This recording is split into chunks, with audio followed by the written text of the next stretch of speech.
Shalom, Bapak Ibu yang dikasihi oleh Tuhan kita Yesus Kristus. Senang sekali kita bisa berjumpa kembali dalam program Renungan Harian GKI Kebonjati bersama saya, Eliwati. Tema kita hari ini adalah Pasca Lahir Baru. Bacaan diambil dari 1 Petrus 2 ayat 1-3. Saya akan bacakannya untuk kita semua. Karena itu buanglah segala kejahatan, segala tipu muslihat, dan segala macam kemunafikan, kedengkian, dan fitnah. Dan jadilah sama seperti bayi yang baru lahir, yang selalu ingin akan air susu yang murni dan yang rohani, supaya olehnya kamu bertumbuh dan beroleh keselamatan. Jika kamu benar-benar telah mengecap kebaikan Tuhan. Demikian firman Tuhan. Rasul Petrus pada ayat 1 ini mengatakan, karena itu buanglah segala kejahatan, segala tipu muslihat, dan segala macam kemunafikan, kedengkian, dan iri hati. Jika kita perhatikan pada pasal sebelumnya, yaitu pada 1 Petrus 1 ayat 23-25, Rasul Petrus mengatakan bahwa kita dilahirkan kembali oleh firman Tuhan. Nah, maka pada bacaan ini Rasul Petrus berkata bahwa ketika kita sudah dilahirkan kembali, maka kita harus hidup sesuai dengan kelahiran baru tersebut, yaitu dengan membuang dosa-dosa dari kehidupan kita yang lama. Dan untuk membuang dosa tersebut, kita harus terus-menerus berjuang. Ya, bukan cuma sekali, tapi terus berulang. Kita harus berjuang terus-menerus. Setelah lahir baru, maka kita harus membuang hal-hal seperti yang dikatakan dalam ayat 1 tadi, yaitu pertama, kejahatan. Kejahatan itu yang meliputi segala macam kejahatan dan keinginan untuk menyakiti orang lain. Kemudian yang kedua, tipu muslihat. Kita harus membuang segala tipu muslihat yang ada di hati kita. Semua dusta yang ada di hati kita. Dan kita tidak lagi menghalalkan segala cara untuk mencapai tujuan. Itu harus dibuang. Yang ketiga, kemunafikan. Penuh kepura-puraan. Pura-pura mengasihi. Pura-pura senang, itu nggak boleh ya. Kita harus hidup apa adanya. Kemudian yang keempat, kedengkian atau iri hati. Senang melihat orang lain susah dan susah melihat orang lain senang. Padahal ketika kita sudah lahir baru, berarti seharusnya di dalam hati kita ada kasih. Dan jika ada kasih, nggak akan ada iri hati, tidak akan ada kedengkian. Yang terakhir, fitnah. Nah, fitnah ini biasanya berbicara buruk tentang orang lain dan biasanya dilakukan di belakang orang tersebut ya, tidak langsung berhadapan.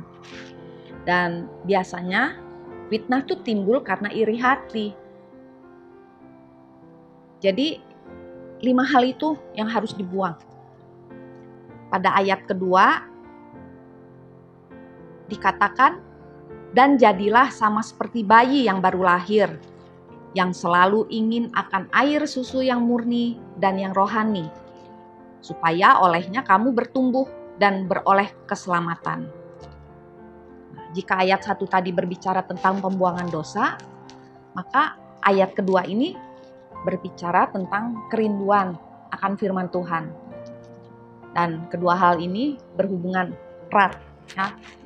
Kalau orang yang tidak membuang dosa, maka dia akan kehilangan kerinduan akan firman Tuhan.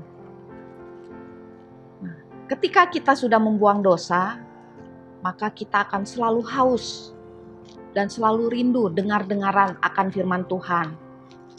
Sama seperti bayi yang baru lahir, yang selalu ingin air susu yang murni. kerinduan terhadap firman Tuhan ini akan menimbulkan pertumbuhan rohani pastinya ya. Dan sekali lagi kita harus ingat bahwa jika tidak ada ketaatan dan tidak ada pembuangan dosa, tidak mungkin kita bisa bertumbuh secara rohani. Dan pertumbuhan ini harus merupakan tujuan orang-orang yang belajar firman Tuhan. Jadi pada saat kita belajar firman Tuhan, kita bukan sekedar mendapat pengetahuan baru atau untuk keperluan lainnya, untuk pamer hafal firman Tuhan, bukan. Tapi tujuan yang utama yaitu agar kita dapat terus bertumbuh. Dan proses bertumbuh ini merupakan proses yang terjadi terus-menerus, tidak berhenti pada satu titik tertentu. Ya. Proses bertumbuh ini terus berlangsung sepanjang usia kita, sampai kita kembali menghadap Bapa. Nah, kemudian ayat 3 berkata, jika kamu benar-benar telah mengecap kebaikan Tuhan. Nah, ayat 3 ini menunjukkan dan menekankan jika kita sudah membuang dosa, haus akan firman Tuhan, dan tentu menjalankannya, maka ini bukti bahwa kita telah mengecap kebaikan Tuhan. Dan ini yang harus kita ingat, kita camkan, bahwa kebaikan Allah itu bukanlah menjadikan alasan kita untuk menjadi malas dan menjadi hidup seenaknya, tapi harus menjadi pendorong supaya kita berusaha makin keras. Ya. Jadi pasca lahir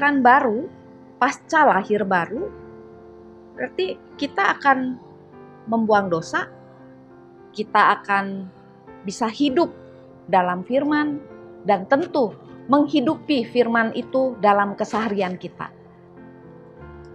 Karena kita benar-benar sudah mengecap kebaikan Tuhan. Tuhan Yesus memberkati.